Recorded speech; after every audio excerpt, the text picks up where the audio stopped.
Business തുടങ്ങുന്നതിൻ്റെ ആദ്യത്തെ ചുവടുവെപ്പാണ് അതിൻ്റെ പേര് കണ്ടുപിടിക്കുക എന്നുള്ളത്. ഞങ്ങളുടെ ബിസിനസ്സിൻ്റെ കാര്യത്തിൽ ഏറ്റവും വേഗം സംഭവിച്ചൊരു കാര്യമാണ് ഈ പേര്. അധികം സമയമൊന്നും സത്യം പറഞ്ഞാൽ എടുത്തിട്ടില്ല. ഒരു രാത്രി പോലും മൊത്തം നമ്മൾ എടുത്തിട്ടില്ല ഈ ഒരു പേര് ഫിക്സ് ചെയ്യാൻ വേണ്ടിയിട്ട്. കുറച്ച് ക്ലോസ് ആയിട്ടുള്ള കുറച്ച് പേരുടെ അഭിപ്രായം മാത്രം ചോദിച്ചുകൊണ്ട് ഞങ്ങൾ ഈ പേരിൽ തന്നെ ഉറച്ചു നിന്നു. അലങ്കാര ബൈ ആഗ്രഹ. ഒരാഗ്രഹത്തിൻ്റെ പുറത്ത് തുടങ്ങുന്നതല്ലേ, അപ്പോൾ എന്തുകൊണ്ടും ഈ ഒരു പേര് സ്യൂട്ടബിളാണ്. പ്രീമിയം ക്വാളിറ്റി പ്രോഡക്ട്സ് അഫോർഡബിൾ റേഞ്ചിൽ കൊടുക്കുക എന്നുള്ളതാണ് അടുത്ത ഞങ്ങളുടെ മോട്ടീവ്. മോസ്റ്റ്ലി ഞങ്ങൾ ഹാൻഡ് മെയ്ഡ് പ്രോഡക്ട്സ് തന്നെയാണ് കൊടുക്കാനായി നമ്മൾ നോക്കുന്നത്. വേറെ ഒന്നും നോക്കിയില്ല. പേര് കൺഫേം ആയപ്പോഴേക്കും നമ്മൾ ChatGPTയോട് ചോദിച്ചു നമുക്ക് വേണ്ട രീതിയിൽ ഒരു ലോഗോ ക്രിയേറ്റ് ചെയ്തു തരാൻ. പുള്ളിക്കാരൻ അതുപോലെ തന്നെ ഭയങ്കര ബ്യൂട്ടിഫുള്ളായിട്ട് തന്നെ ഒരു ലോഗോ നമുക്ക് ക്രിയേറ്റ് ചെയ്ത് തരികയും ചെയ്തു.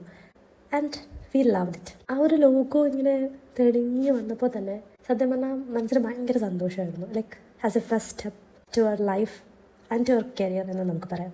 അപ്പോൾ എല്ലാവരുടെയും സപ്പോർട്ട് പ്രതീക്ഷിച്ചുകൊണ്ട് തന്നെ അലങ്കാര ബൈ ആഗ്രഹ ഉടൻ തന്നെ നമ്മൾ ലോഞ്ച് ചെയ്യുന്നതായിരിക്കും. അപ്പോൾ എല്ലാവരും സപ്പോർട്ട് ചെയ്യുക. Thank you.